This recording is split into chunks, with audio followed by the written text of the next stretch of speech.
सो भगवान के गुणों की चर्चा कर रहे हैं। भगवान कृष्ण में अनंत गुण है, मगर श्रील रूपा गोस्वामी ने 64 क्वालिटीज़ हमें बताई है भगवान की। प्रोमिनेंट 64 गुण भगवान में प्रधान है, बाकी अनंत गुण है। सो यहाँ पे 2-3 गुण पढ़े थे मैंने भगवान के, हम पढ़ रहे हैं। भगवान के में गुण है सुशोभित, विलासी, मधुर, विश्वसनीय, और अब नया गुण पढ़ रहे हैं हम नेक्स्ट, स्थिर। रूपा गोस्वामी कह रहे हैं भगवान में स्थिरता का गुण है। स्थिरता क्या है? जो व्यक्ति प्रतिकूल परिस्थितियों में भी विचलित नहीं होता वह स्थिर कहलाता है। इसी को गीता में कहते हैं धीर। धीरस्तत्र न मोह्यति। बहुत प्रतिकूल स्थितियाँ, मतलब जब ऐसी सिचुएशंस बन जाए कि आपके अगेंस्ट जा रही है और उसमें डिस्टर्ब नहीं होता, वो एक भगवान का गुण है। इससे एक चीज़ तो पता लगती है कि भगवान के लाइफ में भी ऐसी सिचुएशंस हैं जो कि उनके अगेंस्ट जा रही हैं। वैसे हम लोग भी कहते हैं कि प्रभु जी हमसे भक्ति नहीं हो रही, ये प्रॉब्लम्स हैं लाइफ में, ये प्रॉब्लम्स हैं, होती है, मतलब सभी कहते हैं। सो भगवान की लाइफ में भी प्रॉब्लम्स हैं। तो ऐसा नहीं है कि हमारी लाइफ में कोई प्रॉब्लम्स नहीं होंगी, और जब भगवान की लाइफ में भी प्रॉब्लम्स हैं तो हमारी लाइफ में प्रॉब्लम्स होना तो निश्चित है। इनफैक्ट कृष्ण भगवान की लाइफ में तो बहुत सारी प्रॉब्लम्स थी। जब गर्गाचार्य जी ने भगवान का वो चार्ट बनाया, बर्थ चार्ट, तो गर्गाचार्य ने बाबा से कहा कि इस बच्चे को संभाल के रखना, क्योंकि बहुत सारे प्रॉब्लम्स आने वाली हैं। तो इसलिए कितने सारे असुर आए वृंदावन में। कितनी बार नंद बाबा यशोदा माँ ने अपनी जगह चेंज की। पहले गोकुल में रहते थे वो लोग, वहाँ पे फिर पूतना आई, शक्टासुर आया, तृणावर्त आया, तो उन्होंने कहा हमें शिफ्ट करना चाहिए, यहाँ पे अच्छा नहीं है। तो वहाँ से शिफ्ट करके वो छठी कला आ गए, वृंदावन में जगह छठी कला, वहाँ पे भी उनको प्रॉब्लम्स आने लगी। तो वहाँ से शिफ्ट होके फिर वो नंदगांव चले गए। ऑफ कोर्स उसके बाद तो कृष्ण भगवान को क्रूर ले गया वृंदावन से मथुरा। बट जब जहाँ कृष्णा रहे वहाँ प्रॉब्लम्स थी। मथुरा गए वहाँ पे जरासंध, द्वारका गए वहाँ पे Shal, Dantavakra, always Krishna is fighting. Of course हमें पता है कि भगवान असुरों को उनका नाश करने आए हैं, वो बात अलग है। बट अगर एक रस की दृष्टि से देखें तो प्रॉब्लम्स थी। बट भगवान में गुण है, जो व्यक्ति प्रतिकूल परिस्थितियों में विचलित नहीं होता वह स्थिर कहलाता है। इसका एग्जाम्पल दे रहे हैं रूपा गोस्वामी। कृष्ण में स्थिरता का यह गुण बानासुर को दंडित करते समय प्रकट होता है। भगवान की फाइट हुई बानासुर से। बानासुर शिव जी का बहुत बड़ा भक्त था। बानासुर की बेटी कौन थी, किसी को पता है? चित्रलेखा की फ्रेंड थी उषा। उसका विवाह किससे हुआ था? भगवान के पोते कौन? अनिरुद्ध। आपके बेटे का नाम आपको ये पता नहीं? अनिरुद्ध से। उषा और अनिरुद्ध, दे किडनैप्ड। उषा ने किडनैप कर लिया था अनिरुद्ध को। इंटरेस्टिंग, उल्टा हुआ। वैसे तो लड़का लड़की को किडनैप करता है, बट यहाँ पे लड़की ने लड़के को किडनैप कर लिया। सो बानासुर से डाइजेस्ट नहीं हुआ ये क्या हो रहा है, और बानासुर और कृष्ण में लड़ाई हो गई। सो बानासुर के अनेक हाथ थे और कृष्ण उन्हें एक एक करके काटते जा रहे थे। शिव जी के आशीर्वाद से बानासुर के कितने हाथ हो गए? 1000 हाथ, कितने हो गए थे? 1000। तो भगवान एक एक करके काट रहे थे। वह शिव तथा दुर्गा देवी का महान भक्त था। अतएव जब बानासुर को दंड दिया जा रहा था तो शिवजी तथा दुर्गा दोनों कृष्ण पर अत्यंत रुष्ट थे। और यहाँ तक कि शिवजी भी भगवान बानासुर को प्रोटेक्ट करने आ गए, और दुर्गा देवी भी अपनी काली के रूप में बानासुर को प्रोटेक्ट करने आ गए सब लोग। किंतु कृष्ण ने उनकी परवाह नहीं की। मतलब शिवजी और दुर्गा देवी बानासुर के साइड थे और कृष्ण भगवान यहाँ पर थे। ऑफकोर्स शिवजी तो महान भक्त हैं और वो भगवान से लड़ रहे हैं, बट फिर भी भगवान इतने बिविल्डर, इतने विचलित नहीं हुए कि मुझे अपने ही डिवोटी के साथ लड़ाई करनी पड़ रही है। रावण के टाइम, रावण भी शिव जी का भक्त था, मगर रावण के लिए शिव जी राम से लड़ने नहीं आए, क्योंकि शिव जी, पार्वती ने कहा कि आपका भक्त है रावण, आप प्रोटेक्ट क्यों नहीं करते? शिव जी ने कहा मैं पागल हूँ, मैं अपने स्वामी से लड़ूंगा। और उस बात का शिव जी को थोड़ा सा खेद भी था कि उन्होंने राम भगवान से लड़ाई नहीं की, क्योंकि शिव जी के राम से ना लड़ने की वजह से ये किसी को समझ नहीं आया कि राम भगवान है।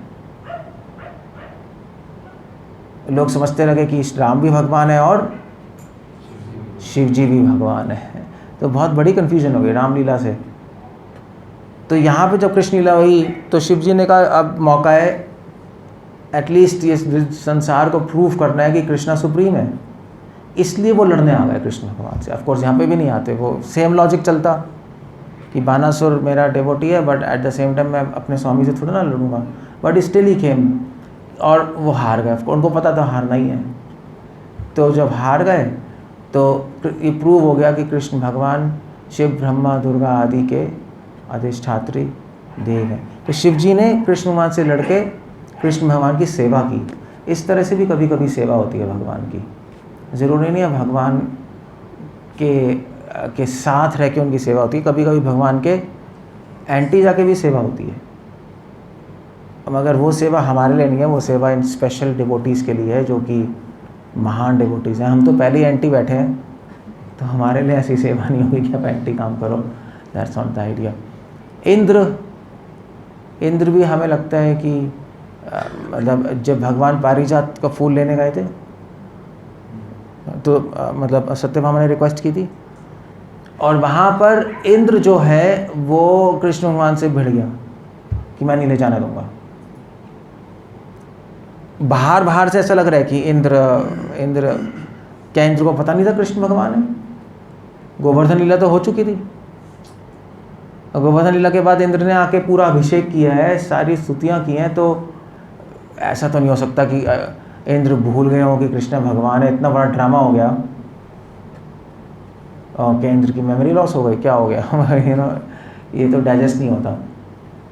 सो एक्चुअली हुआ क्या था, इंद्र को पता है कि कृष्ण भगवान है, वो तो क्लियर हो गया गोवर्धन लीला से, और इंद्र दोबारा मिस्टेक भी नहीं करेंगे कृष्ण से लड़के, वो गोवर्धन लीला में लड़ाई तो कर ही ली।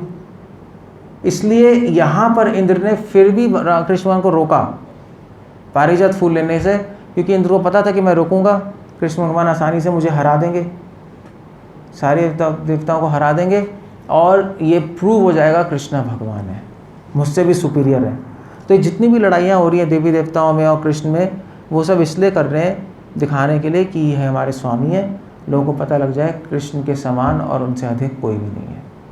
तो ये उनकी सेवा होती है। बाहर पब्लिक को समझ नहीं आता क्या चल रहा है, but they are doing some service. इसको कहते हैं स्थिर व्यक्ति। नेक्स्ट बता रहे हैं क्वालिटी, तेजवान समझते हो? तेजवान जैसे होता है ना आपका, क्या कहते हैं, ओजस्वी, तेजस्वी, वेरी करेजियस, साहसी। जो व्यक्ति हर एक के मन को प्रभावित कर सके वह तेजवान होता है, हर व्यक्ति को इम्प्रेस कर देगा। कृष्ण के तेज के विषय में श्रीमद् भागवत में सुखदेव गोस्वामी राजा परीक्षित को बतलाते हैं, हे राजन, श्री कृष्ण मल्लों के लिए वज्र के समान थे। मैंने बताया था जब कृष्ण भगवान युद्ध स्थल में आए थे, जब कंस ने बुलाया था कृष्ण बलराम को अपने मथुरा में मल्ल युद्ध करने के लिए चाणूर मुष्टिक से, तो जब कृष्ण भगवान पहुँचे वहाँ पर चाणूर मुष्टिक, सब कृष्ण भगवान खड़े हुए थे, सारे ऑडियंस थे वहाँ एरेना में। तो श्रीमद् भागवतम कह रही है, हरे कृष्ण, श्रीमद् भागवतम कह रही है, हे राजन, कृष्ण मल्लों के लिए वज्र के समान थे, सामान्य व्यक्तियों के लिए सर्वाधिक सुंदर पुरुष थे, जो जैसे देख रहे था भगवान को, उसको भगवान वैसे ही दिखाई दे रहे थे। तो क्या वृंदावन में कुछ कहते हैं, जैसी जो की भावना, पता नहीं क्या है, मैं भूल गया, जैसी जिसकी भावना होती है वैसी वैसी कृष्ण उसको दिखाई देते हैं। ब्रज में एक कहावत है, मैं भूल गया, तो सामान्य व्यक्तियों के लिए सुंदर पुरुष थे, तरुणियों के लिए कामदेव हैं, गोपों तथा गोपिकाओं के लिए अत्यंत घनिष्ठ संबंधी हैं, अपवित्र राजाओं के लिए परम शासक हैं, अपने माता पिता नंद यशोदा के लिए बालक हैं, भोजराज कंस के लिए साक्षात मृत्यु हैं, मंद बुद्धि मूर्खों के लिए शिलावत है। मंद बुद्धि मूर्खों के लिए शिलावत मतलब he is a ordinary human. योगियों के लिए परब्रह्म स्वरूप और वृष्णियों के लिए परमेश्वर है। इस प्रकार अग्रणी रूप में कृष्ण अपने ज्येष्ठ भ्राता बलराम सहित उस यज्ञशाला में प्रकट हुए। ये श्लोक बहुत इंपॉर्टेंट है श्रीमद् भागवतम का। बहुत सारे आचार्य इसको कोट कर रहे हैं ये बताने के लिए कि हमारे केस में ऐसा नहीं होता, नहीं, हम तो जो है सबको ऐसे ही लगते हैं, बट ये बताने के लिए कृष्ण भगवान अपनी योग माया से अपने आप को प्रकट करते हैं सामने वाले के भाव के अनुसार। जैसे फॉर एग्जांपल जब कृष्ण भगवान हस्तिनापुर से द्वारका जा रहे थे, कुरुक्षेत्र का युद्ध हो गया, सब हो गया, तो हस्तिनापुर से द्वारका जा रहे हैं, तो बीच में बहुत सारे लोगों ने कृष्ण भगवान के दर्शन किए। ऑफ कोर्स ऑर्डिनरी, जब जा रहे होंगे ऑर्डिनरी लोग भी देख रहे होंगे, मगर कोई भी समझ नहीं पाया भगवान है। और सुखदेव गोस्वामी लिख रहे हैं जब पांडव और कुंती देखती थी कृष्ण को, तो उनको कृष्ण भगवान से करोड़ों सूरज का तेज नजर आता था, उनको ही सिर्फ, बाकियों को ऑर्डिनरी लगते थे। ये कृष्ण भगवान ने बाकियों को अपने आप से योग माया समावृता, श्लोक है ना, और क्या श्लोक है गीता का योग माया समावृता। अजनंति मां मूढ़ा मानुष्यम धनो आश्रितम नाहम प्रकाश सर्वस्य योग माया समावृता, गीता में आ रहा है। मैं सबको अपने आप को नहीं दिखाता, अपने आप को ढक लेता हूँ। जितनी भक्ति होगी उतना ही भगवान अपने आप को रिवील करेंगे, अपना माधुर्य, अपना ऐश्वर्य, अपना तेज। तो यज्ञ स्थल में यही हो रहा था। जब समस्त रसों के आगार श्री कृष्ण कंस के शाला में उपस्थित थे, तो वह विभिन्न रसों से संबंध लोगों को पृथक पृथक रूप में दिखे। अलग अलग लोगों को अलग अलग रूप में क्यों दिखाई दे रहे हैं भगवान? क्योंकि अलग अलग संबंध है लोगों का भगवान से। ये बहुत इंपॉर्टेंट है। आपका जैसा संबंध होगा वैसे ही वो व्यक्ति दिखाई देगा। और इस संसार में भी ऐसे ही होता है, नहीं? एक स्त्री के लिए हस्बैंड है, फादर इन लॉ है, उनके ब्रदर इन लॉ है, मगर सबको वो अलग अलग तरीके से देख रही है। सब मेल्स हैं, बट डेफिनेटली दृष्टि अलग है। क्यों? क्योंकि संबंध अलग है सबसे। इसीलिए भक्ति में सबसे इम्पोर्टेंट है संबंध ज्ञान। आपका जितना जैसा संबंध होगा और जितना घना संबंध होगा, उतना ही भगवान आपको अलग अलग रूप में दिखाई देंगे। उसी को कहते हैं रस। टेक्निकली इसको कहते हैं रस। श्रील रूपा गोस्वामी ये लिख रहे हैं। किस पे डिपेंड करता है कि भगवान अपने आप को प्रकट करेंगे हमारे हृदय में, हमारे सामने? किस पे निर्भर करता है? हाँ, संबंध पे। एक्चुअली हमारे पे निर्भर करता है, भगवान पे निर्भर नहीं करता। हम जैसा संबंध बनाएंगे वैसे ही भगवान रिवील करने लगेंगे। अगर आप कृष्ण भगवान के फ्रेंडशिप करना चाहते हो, वो फ्रेंड्स की तरह नज़र आएंगे। अगर आप उनके साथ स्वामी और दास का संबंध बनाना चाहते हो तो वो स्वामी नज़र आएंगे। अगर आप भगवान से डरना चाहते हो तो वो मृत्यु के रूप में नज़र आएंगे। दैट्स ऑल, ऐसे ही है बस। इसीलिए भक्ति की ट्रेनिंग है, इसीलिए संबंध ज्ञान है। हम अपना संबंध समझे भगवान से और उस तरह से भगवान रिवील करेंगे अपने आप को। इनफैक्ट जीवा गोस्वामी लिख रहे हैं कि भगवान के इतने सारे अवतार क्यों हैं? मतलब मत्स्य अवतार, वराह अवतार, नरसिंह अवतार, क्यों इतने सारे अवतार? क्योंकि भक्तों के बहुत सारे भावनाएं हैं। भक्तों की भावना के अनुसार भगवान अवतार लेते हैं। जो भक्त भगवान को मछली के रूप में देखना चाहते हैं और मत्स्य अवतार में आते हैं। जो लोग भगवान को वराह के रूप में देखने आते हैं तो वराह रूप में आते हैं। सारे अवतारों का कारण भी डिवोटीज़ हैं। सो एक्चुअली अगर आप ध्यान से देखोगे तो सारा गेम हमसे शुरू होता है। हम जैसा चाहेंगे वैसा वहाँ से होगा रिस्पॉन्स। हम भक्ति नहीं करना चाहेंगे तो भगवान भी दूर रहेंगे, हम भक्ति करना चाहेंगे तो भगवान पास आएंगे, हम भगवान के पास रहना चाहते हैं तो भगवान हमारे हृदय में प्रवेश कर जाएंगे। So it's up to us. इसीलिए जब भक्त भगवान को प्राप्त कर लेता है तो भगवान अपने भक्त को ही श्रेय देते हैं। भगवान कहते हैं कि तुम्हारी मेहनत है और तुम्हारी श्रद्धा है कि तुमने मुझे प्राप्त किया। कभी कभी विद्वत जन तेजवान का अर्थ ऐसे व्यक्ति को लगाते हैं जो उपेक्षित होने पर असहनीय बन जाता है। पता नहीं क्या कह रहे हैं, उपेक्षित होने पर असहनीय बन जाता है, क्या क्या लिखा है, पता नहीं कहाँ। एनीवे एग्जाम्पल से समझ आएगा। कृष्ण की यह विशेषता तब दिखी जब कंस महाराज नंद को अपमानित कर रहा था। कंस नंद बाबा को अपमानित कर रहा था, वसुदेव देवकी को भी। वसुदेव कंस को मारने के लिए कृष्ण की सहायता याचना कर रहे थे और कृष्ण कंस को वैश्या की सी लुभावानी दृष्टि से देख रहे थे तथा कंस पर कूद पड़ने को उद्यत हो रहे थे। तेजवान ये भी होता है, तेजवान व्यक्ति होता है, जैसे क्षत्रिय नहीं होते, अगर आप क्षत्रिय की इंसल्ट करोगे तो वो सहन नहीं कर पाएगा, एक ब्राह्मण की इंसल्ट करोगे तो सहन कर लेगा। जैसे कर्ण परशुराम से सीखने गया था ना, अस्त्र विद्या शस्त्र विद्या, तो आपको पता ही है कि परशुराम जी गोदी में सो रहे थे उसकी, और एक बिच्छू काटने आ गया कर्ण को, और कर्ण हिला भी नहीं। परशुराम की आंख खुली, परशुराम ने कहा ये क्या पूरा खून हो गया। परशुराम ने कहा खून क्या हो रहा है, तो उसने कहा वो बिच्छू काट रहा था, मैं हिला नहीं, आप सो रहे थे। परशुराम जी को इमीडिएटली समझ आ गया कौन है ये क्षत्रिय है।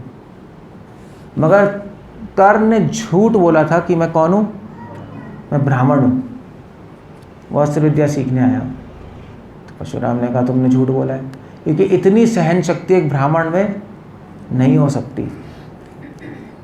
सहन शक्ति और उनकी प्रेस्टिज,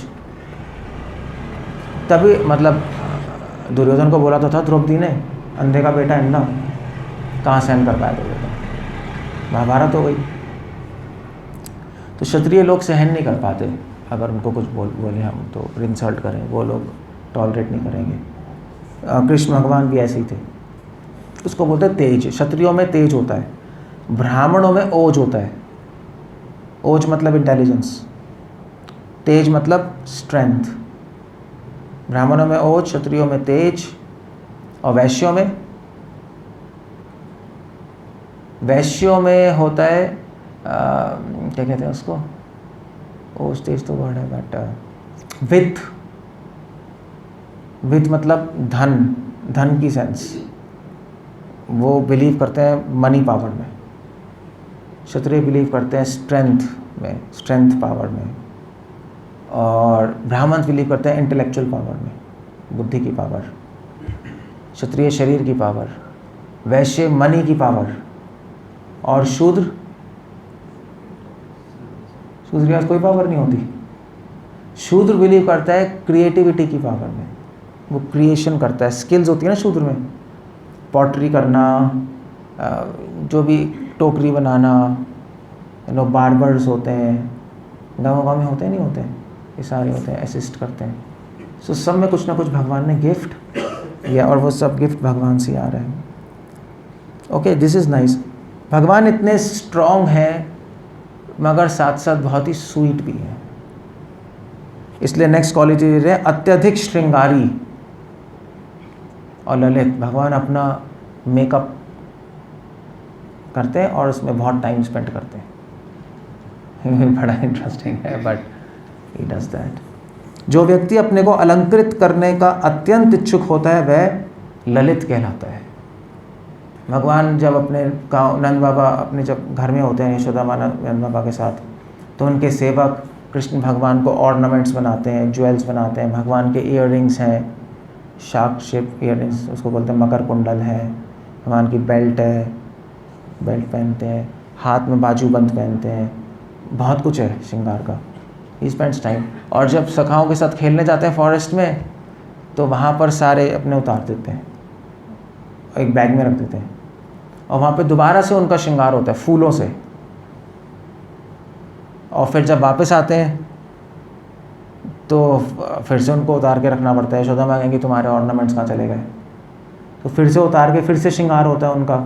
सारे सखा उनको सारा बिल्कुल वैसे ही करते थे मेकअप, और फिर जब घर आते हैं तो यशोदा माँ दोबारा से सब उतार देती हैं और फिर नहलाती हैं उनको, पानी से, रोज़ वाटर से, ऑयल से मालिश करती हैं, और फिर काव डंग से, काव यूरिन से, क्योंकि वो सोचते हैं उनको नज़र ना लग जाए। फिर पाउडर लगाते हैं आई डोंट नो, पूरा टाइम इसमें ही बीतता रहता है भगवान का। बट भगवान इस छल में भक्तों से सेवा लेते हैं कि ओके, क्योंकि भक्तों को बड़ा मज़ा आता है भगवान को ड्रेस करना। डीटी से भी ऐसे ही है नहीं, श्रृंगार करने में अच्छा लगता है। सो इन अदर वर्ड्स भगवान सर्विस ले रहे हैं डिवोटीज से। कृष्ण में यह गुण दो प्रकार से पाया जाता है। कभी कभी वह श्रीमती राधा रानी को विविध चिन्हों से अलंकृत करते हैं, और कभी कभी जब वह अरिष्टासुर जैसे असुरों का वध करने का तैयार होते रहते हैं तो वह अपने आप को सुचारू ढंग से सजाते हैं। भगवान अपना मेकअप करते हैं सिर्फ फॉरेस्ट में नहीं, घर में नहीं, जब असुरों को मारने जाते हैं तब भी उससे पहले भगवान अपना मेकअप करते हैं। उसकी ड्रेस अलग है। तो आपको पता है जब ये मारने आता है अरिष्टासुर, अरिष्टासुर पता है आपको ना, ये तो राधा कुंड श्याम कुंड की उत्पत्ति। तो कृष्ण भगवान चले गए मारने उसको, तो कृष्ण भगवान के साथ वो भी था, मधुमंगल भी था और सुबल भी था। तो ये खड़े हुए थे। कृष्ण भगवान ने कहा अरिष्टासुर तुझे भाग जाए यहाँ से, तुझे मार दूंगा। तो मधुमंगल ने कहा एक मिनट कृष्णा, एक मिनट, तुम ज़रा ठीक नहीं लग रहे। तो मधुमंगल ने आया, उनका टर्बन सेट किया और मोर मुकुट सेट किया, फिर बेल्ट सेट की, फिर उसके बाद ये सब सेट किए, और फिर उन्होंने फिर थोड़ा बाद मूव वूव करा। उन्होंने कहा अब सेट हो, अब हम मारो इनको। I don't know what's happening. So Krishna भगवान इतने शौकीन है मेकअप के कि मारने से पहले भी अपना मेकअप कर रहे हैं कि हीरो लगे। He wants to look like a hero. तो असुरों को मारने के वक्त भी करते हैं, और जब गोपियों के साथ होते हैं तो वहाँ पे फिर स्पेशल मेकअप होता है। सखाओं के साथ फूलों से ही होता है, मगर जब गोपियों के साथ होते हैं तो वहाँ पे तो फिर फूल भी होते हैं। और ये नहीं लगाते जो पेंट नहीं होते, जो पेंट नहीं करते रहते, हाँ वो सब पेंटिंग भी होती है कुमकुम से, और उससे he is like differently dressed. जीव गोस्वामी ने एक बुक लिखी है माधव महोत्सव, उसमें पूरी एक्सप्लेनेशन है कि राधा रानी गोपियाँ आई और फिर उन्होंने सबने मेकअप किया भगवान का। बहुत डिटेल में बताया है कैसे मेकअप करते हैं। आँखों में काजल लगाते हैं, ब्लैक नहीं होता, ब्लैक पूरा काजल लगाते हैं, डॉट्स लगाते हैं, सो मेनी थिंग्स। श्रृंगार, कृष्ण भगवान श्रृंगार की कला में एक्सपर्ट है, और उनके जितने भी सखाएँ, जितने भी गोपियाँ हैं, वो भी श्रृंगार के उसमें एक्सपर्ट है। आई डोंट नो, पता नहीं, जब गोलोक जाएंगे हमें श्रृंगार करना सीखना ही पड़ेगा। आई डोंट नो क्या, हमें आता ही नहीं होगा। फीमेल्स फिर भी शायद उनको ईजी है, और यू हैव टू लर्न क्या क्या चीज़ें होती हैं, कैसी होती हैं, क्या होता है। सो ही इज़ लाइक, कृष्ण भगवान के अलग अलग शौक हैं, डिफरेंट आइडियाज़ हैं, शौक हैं। भगवान की ऐसा क्यों शौक है श्रृंगार का? क्योंकि इससे बहुत सेवा मिलती है डिवोटीज़ को। इनफैक्ट भक्तों के लिए सबसे बड़ा आनंद है भगवान का श्रृंगार करना। सबसे बड़ा आनंद ये, उनका अभिषेक, उनका श्रृंगार, क्योंकि श्रृंगार करते वक्त भगवान की ब्यूटी को आप अप्रिशिएट कर सकते हो। वैसे तो भगवान को कोई श्रृंगार की ज़रूरत नहीं है, क्योंकि सुखदेव गोस्वामी कह रहे हैं भगवान आभूषणों के भी आभूषण है। ऐसा नहीं है भगवान श्रृंगार करके सुंदर लगते हैं, ऐसा कुछ नहीं है, बल्कि श्रृंगार करके आभूषण सुंदर लगते हैं भगवान पे। तो भगवान आभूषणों को भी सेवा देते हैं, अपनी सेवा करने का अवसर दे रहे हैं। गोलोक में जो आभूषण है वो भी लिविंग है, मरे हुए नहीं है वो, उनमें भी लाइफ है। तो भगवान के जो कुंडल है वो भी जिंदा है, भगवान के बाजूबंद भी जिंदा है, सब जिंदा ही हैं। तो उनको भी भगवान को सेवा का मौका देना है। और भगवान वृंदावन में फूल भी सारे लिविंग है, फूलों को भी सेवा देना है। सो भगवान सबको अपनी सेवा करने का अवसर इस प्रकार देते हैं। ओके, भगवान श्रृंगारी हैं, ललित हैं, साहसी हैं। आप देख रहे हो बहुत अलग सी विरोधी गुण है कृष्ण में। मतलब बहुत स्ट्रेंथ भी है, तेजवान भी है, क्षत्रिय भी हैं, साथ साथ श्रृंगार भी करते हैं अपना। एक मतलब एक आपका फेमिनिन क्वालिटी सी है नहीं, अपना मेकअप करते रहना। मतलब जो क्षत्रिय होंगे वो थोड़ा ना श्रृंगार विंगार में लगेंगे, कोई नहीं होता। बट वहाँ पे श्रृंगार भी चल रहा है, वहाँ पे एकदम से वो बहुत स्ट्रॉन्ग भी हैं। और यहाँ पे इस चैप्टर का आखिरी गुण है उदार। सब कुछ है बट सबसे बड़ा गुण है उदार। उदार मतलब जो व्यक्ति अपने आप को किसी को भी अर्पित कर सकते हैं वह उदार कहलाते हैं। भगवान में सारे गुण हैं फिर भी कोई अहंकार नहीं है, वो अपने आप को दूसरों को दे देते हैं। ओके, कृष्ण एक्चुअली हम सोचते हैं भगवान की सेवा कर रहे हैं, भगवान अपने मन में सोचते हैं कि मैं अपने भक्तों का, मैं अपने सेवकों का सेवक हूँ। उनके माइंड में ऐसा चलता है। हम सोचते हैं कृष्णा कृपा देंगे, भगवान सोचते हैं मैं तुम्हारी सेवा कर रहा हूँ, कृपा थोड़ा ना दे रहा हूँ मैं। इस तरह से दोनों तरफ से कृष्ण से बढ़कर कोई अधिक उदार नहीं हो सकता, क्योंकि वह अपने भक्तों को पूर्णतया आत्मसमर्पित करने को उद्यत रहते हैं। भगवान अपने आप को देना चाहते हैं हमें, मगर हमें अपने आप को दे नहीं पा रहे हैं क्योंकि हम रेडी नहीं हैं उनको लेने के लिए। क्योंकि भगवान ने अगर अभी अपने आप को दे दिया तो हम ऑफेंस कर डालेंगे, कुछ ना कुछ हर्ट कर देंगे भगवान को। हर्ट समझते हो ना, कुछ हर्ट कर देंगे, कुछ दुखी कर देंगे अपने एक्शन से, तो फिर ऑफेंस हो जाएगा, फालतू में हम नर्क चले जाएंगे। इसलिए कृष्णा तो चाहते हैं कि मैं अपना संबंध बनाऊं, अपने आप को दूं, मगर भगवान कह रहे हैं मैं क्या करूं, मैं दे ही नहीं पा रहा, क्योंकि ये ट्रेंड ही नहीं है मुझसे इंटरेक्ट करने के लिए। ये तो मेरे भक्तों से सही से बिहेव नहीं कर पाते, मुझसे क्या करेंगे। वैसे आप सोच सकते हो कि हम भक्तों से नहीं करते मगर भगवान से बिल्कुल सही बिहेव करेंगे, मगर ऐसा होगा नहीं। जब भगवान आपके यहाँ रहने लगेंगे तो फिर कुछ और डायनामिक्स चलेंगी, उसके लिए परफेक्टली ट्रेंड होना पड़ता है।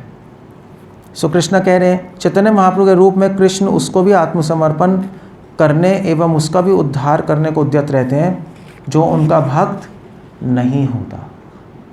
कृष्ण भगवान तो अपने आप को अपने भक्तों को देते हैं, चैतन्य महाप्रभु जो भक्त नहीं है उनको भी देने को तैयार है अपने आप को। तभी महाप्रभु क्या बोलते हैं, नमो महावदन्याय, ही इज़ वेरी मर्सीफुल। मगर हम उनकी कृपा का फ़ायदा नहीं उठा सकते। एक्चुअली डिपेंड करता है, या तो हमें भगवान की कृपा चाहिए या प्रेम चाहिए। कृपा चाहिए तो फिर हम गलतियां कर सकते हैं और माफ़ी मांग सकते हैं। प्रेम चाहिए तो फिर आपको कोई गलती नहीं करनी और सेवा करनी है, तभी भगवान लाइक करेंगे हमें, है नहीं।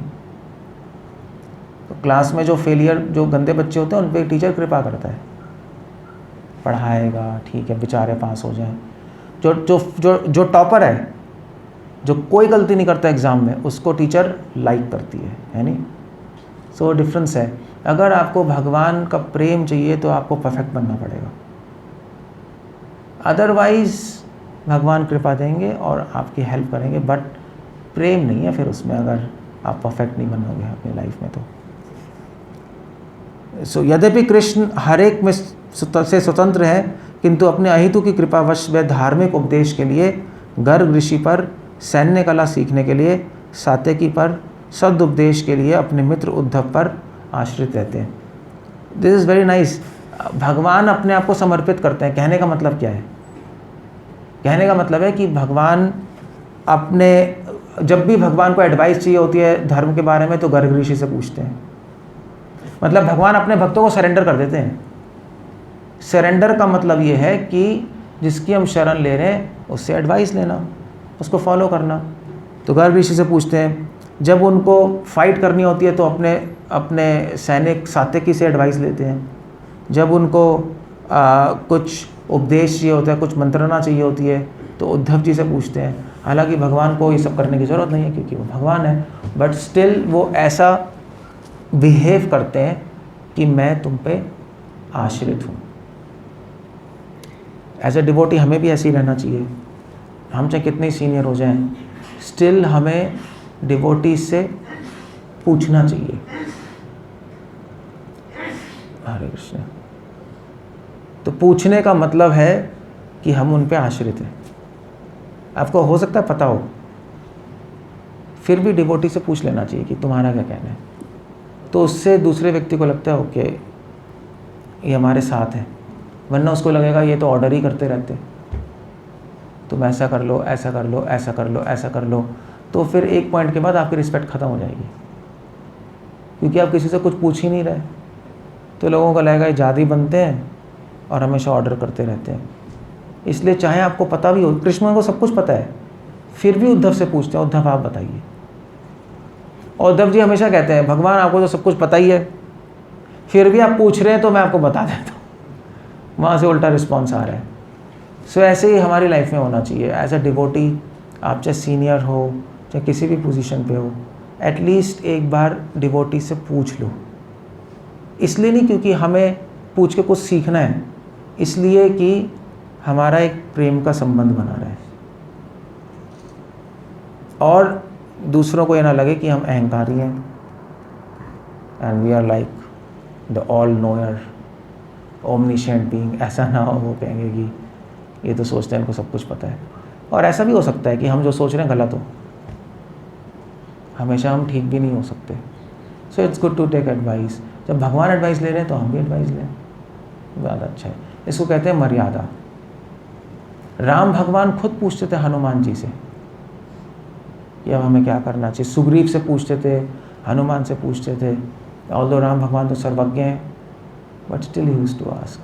तो ये महान व्यक्तियों का लक्षण है।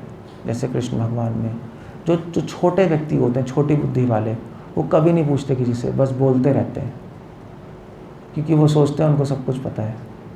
हो भी सकता है पता हो भी सकता है पता हो। जैसे फॉर एग्ज़ाम्पल, आपसे ज़्यादा मुझे पता है इस्कॉन पॉलिटिक्स के बारे में। आपको तो नहीं पता ना इस्कॉन पॉलिटिक्स, मुझे पता है। बट फिर भी अगर मैं किसी से बात कर रहा हूँ तो मैं पूछूंगा उससे, ठीक है इस्कॉन में ऐसा हो सकता है, नहीं हो सकता है, आपका क्या कहना है। और मुझे पता भी है कि उसको कुछ भी नहीं पता हाँ, वो कुछ नहीं बोल सकता, बट स्टिल हम एक एटिकेट्स के रूप में पूछ लेते हैं। एंड देन जब उसको कहते हैं मुझे नहीं पता, तब हम कुछ बताते हैं। तो वो होती है दीनता, उसको कहते हैं शरणागति, लाइक दैट। एनीवे, हरे कृष्ण। श्रील प्रभुपाद की जय। कुछ पूछना, कुछ कहना है, हम जाने। कृष्ण भगवान की जय।